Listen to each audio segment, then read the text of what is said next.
Here on Flow FM, we're pleased to be speaking with the Sheep Industry Fund Chair, Ian Rowett. How are you going, Ian? Yeah, good. Thank you, Ricky. Look, we're pleased to see a list of the investments that are happening from the Sheep Industry Fund, but I guess for those that aren't familiar, just what is the fund? How is it resourced? Yeah, well, Ricky, this is one of the success stories of agriculture in South Australia. The Sheep Industry Fund was set up about 22 years ago in response to some concerns in the industry and particularly about the dog fence funding and other matters. And it's the only fund of its kind in Australia.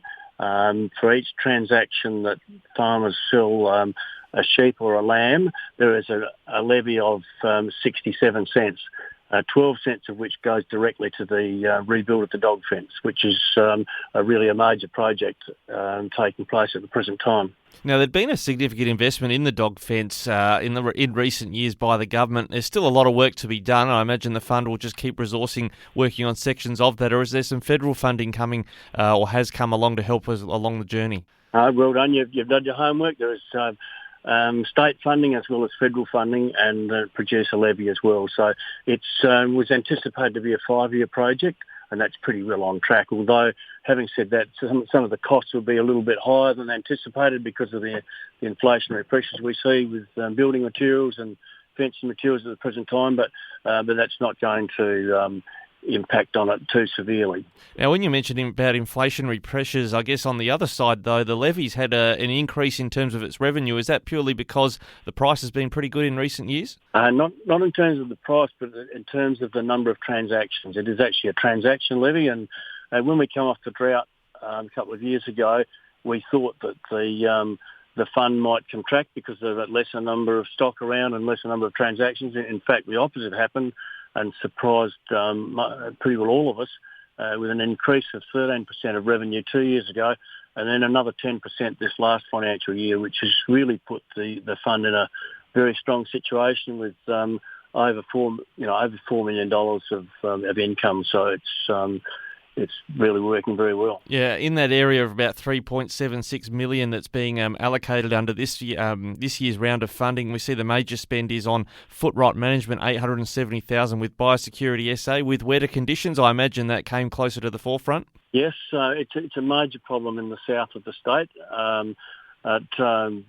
The staff of Prime Minister Resources are doing an outstanding job in educating growers how to handle the situation of foot rot when they do get it in their sheep, and the program is working quite well. But it is, as you suggest, a reasonably expensive program to run.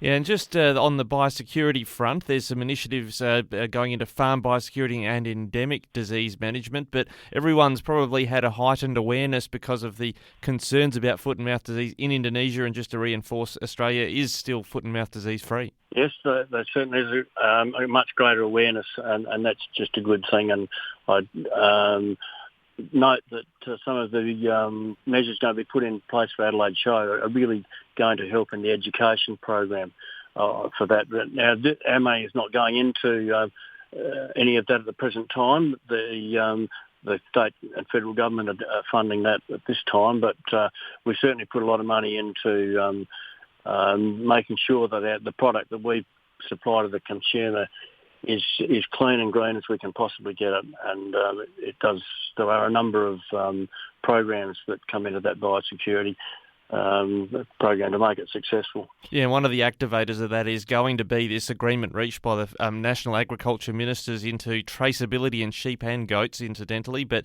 we spoke with Sheep Producers Australia CEO recently about that.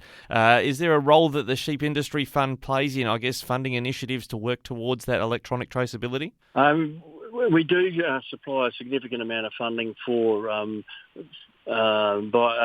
traceability, and I think it's inevitable that we will have electronic ear tags in animals. It'll be much quicker, obviously, than a manual system of identifying the movement of animals if there is any serious biosecurity problem.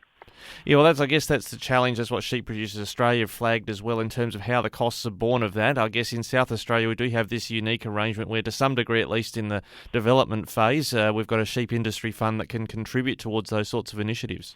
Yes, but personally, I think it's up to the processors to drive this and the consumers because it is the electronic tags are probably about 5 times as expensive as just a normal visual tag. So there is some pushback from some producers who want it to be voluntary, and but I think market forces will see in time that it will be compulsory. Yeah, that'll be interesting. We'll check in with Primary Industries Minister Claire Scriven about that soon. But Ian Rowett, Chair of the Sheep Industry Fund, great to have you join us today. Incidentally, before we go, how are the conditions for you on the property? We've had about 20 mils of rain yesterday, and it just about couldn't be better at the moment. It's we're just looking for some sunshine. Absolutely. Ian, thanks again for joining us today on Flow. Thank you very much, Ricky.